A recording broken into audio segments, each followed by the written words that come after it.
नमस्कार दोस्तों। तो कैसे हैं आप लोग।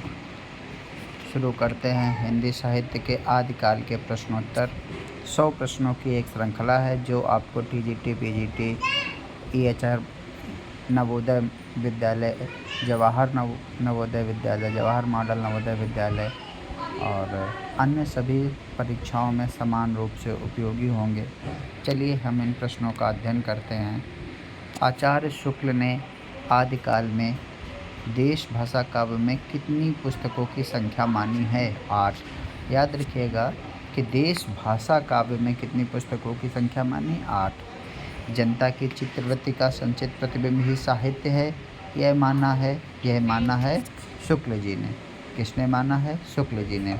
भाषा सर्वेक्षण के रचयिता हैं जॉर्ज ग्रियर्सन। पृथ्वीराज रासो कितने प्रकार के छंदों में लिखा गया है? 68। उपदेश रसायन रास के रचयिता कौन हैं? जिन दत्त सूर्य। पृथ्वीराज रासो काव्य किस कोटि का है? वीर गाथा महाकाव्य कोटि का है। हिंदी साहित्य का आलोचनात्मक इतिहास ग्रंथ के लेखक हैं राम कुमार वर्मा। इतिहास लेखन की सबसे विकसित पद्धति है विधेयवादी पद्धति। कौन सी है? विधेयवादी पद्धति। विद्यापति ने कीर्तिलता को किस संवाद के रूप में लिखा? भृंग भृंगी संवाद। राथौड़ारी ख्यात के रचयिता हैं दयालदास। स्वयं को अभिमान मेरु कहा करते थे पुष्यदंत। आदिकाल को संधिकाल और चारण काल नाम किसने दिया? राम कुमार वर्मा।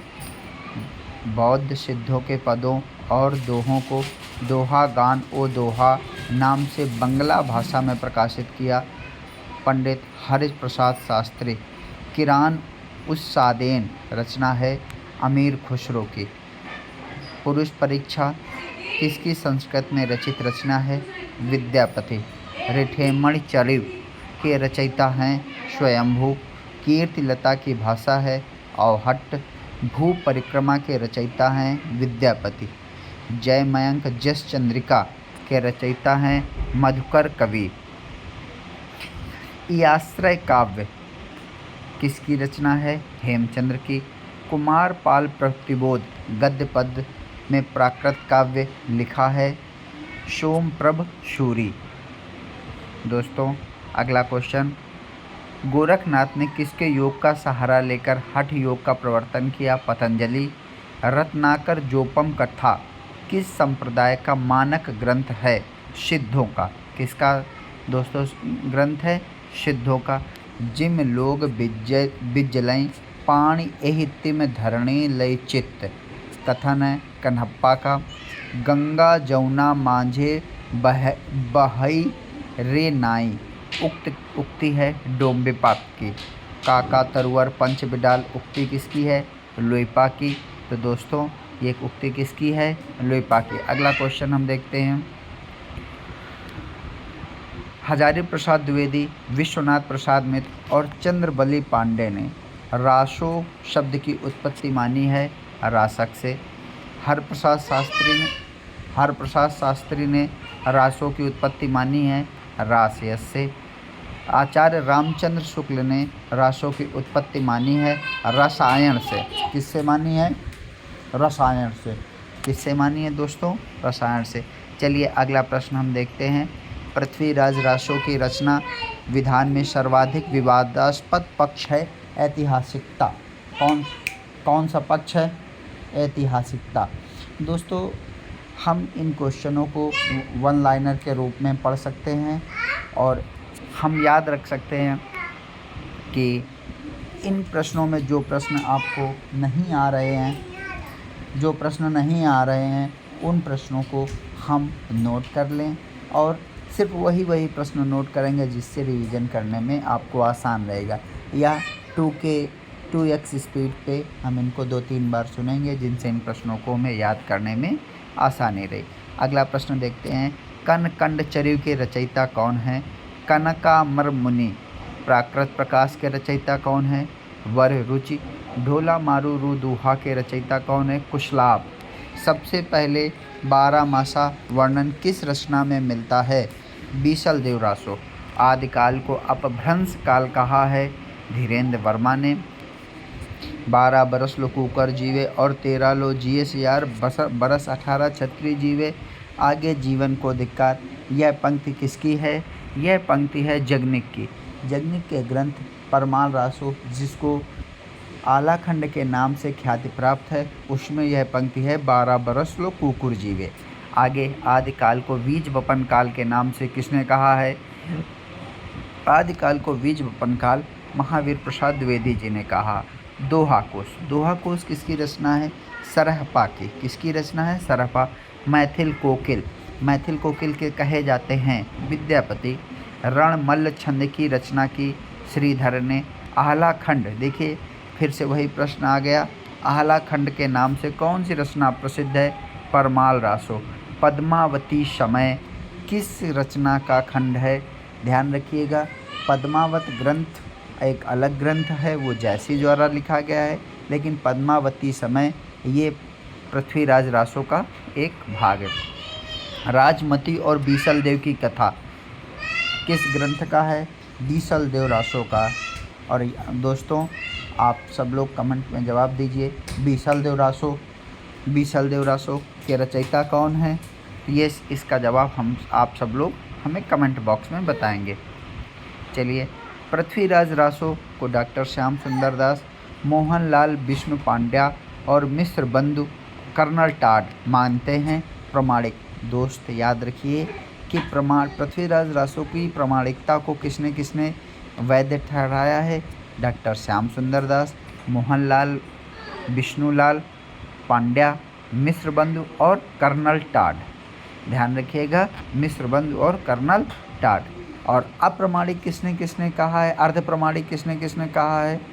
तो अर्धप्रमाणिक कहा है हरजारी प्रसाद द्विवेदी, मुनि जिन विजय, सुनीत कुमार चटर्जी पृथ्वीराज रासो को अर्धप्रमाणिक मानते हैं। पृथ्वीराज रासो में कितने समय हैं? तो पृथ्वीराज रासो में 69 समय है। कितने समय हैं? 69 समय है। अगला क्वेश्चन दोस्तों ध्यान में रखते हैं। बज्जिए घोर निशान रान चौहान चौदिश, पंक्ति है चंद्रबरदाई की। किसकी पंक्ति है? चंद्रबरदाई की। दोस्तों याद रखेंगे किसकी पंक्ति है? चंद्रबरदाई की। संदेश रासक किस प्रकार का काव्य है? खंड काव्य। पृथ्वीराज रासो को पूरा किया था जल्हड़ ने। परमात्मा प्रकाश और योग सार किसकी रचना है? जो इंदु की। किसकी रचना है दोस्तों? जो इंदु की। पाहुड़ दोहा के रचयिता मुनि राम सिंह है। सरहपाद, सरोजभद्र, राहुल भद्र आदि नामों से कौन जाना जाता है? सरहपा जाने जाते हैं। अक्षर द्विकोपदेश, डोम्ब गीतिका और योगचर्या किसकी रचनाएं हैं? डोम्बिपा की। किसकी रचनाएं हैं? डोम्बिपा की।